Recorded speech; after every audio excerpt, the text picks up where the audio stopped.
Di tahun 2050, 68% populasi dunia diprediksi akan tinggal di perkotaan. Hal ini tentu mendorong kota dan setiap orang di dalamnya untuk dapat menjadi katalis dalam mengubah sistem pangan. Dengan kata lain, transformasi ekonomi sirkular dalam rantai pasokan makanan memiliki peluang yang tinggi untuk dapat diterapkan di perkotaan. Dengan rantai pasokan makanan sirkular, sistem regenerasi alami diharapkan dapat diterapkan untuk mengubah limbah makanan menjadi bahan baku untuk siklus lain atau siklus makanan itu sendiri.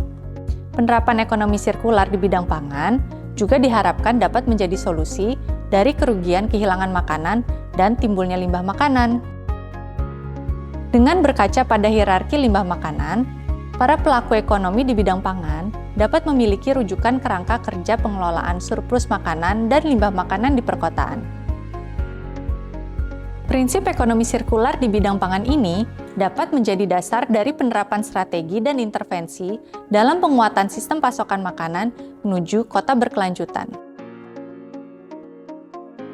Strategi dan intervensi ini tidak hanya dilakukan di fase produksi pertanian dan pemanenan, tapi juga menyentuh fase penyimpanan, distribusi, pemrosesan dan pengemasan, grosir dan eceran, hingga fase konsumsi.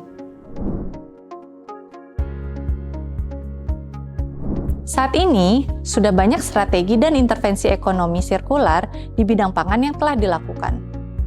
Sebagai contohnya, untuk menghindari kerugian di bidang produksi pertanian, Bergreens, sebuah restoran vegan, bekerja sama dengan para petani lokal di Pulau Jawa sebagai pemasok bahan pangannya. Para petani ini menerapkan pertanian berkelanjutan dan produksi pangan dengan harga perdagangan yang adil.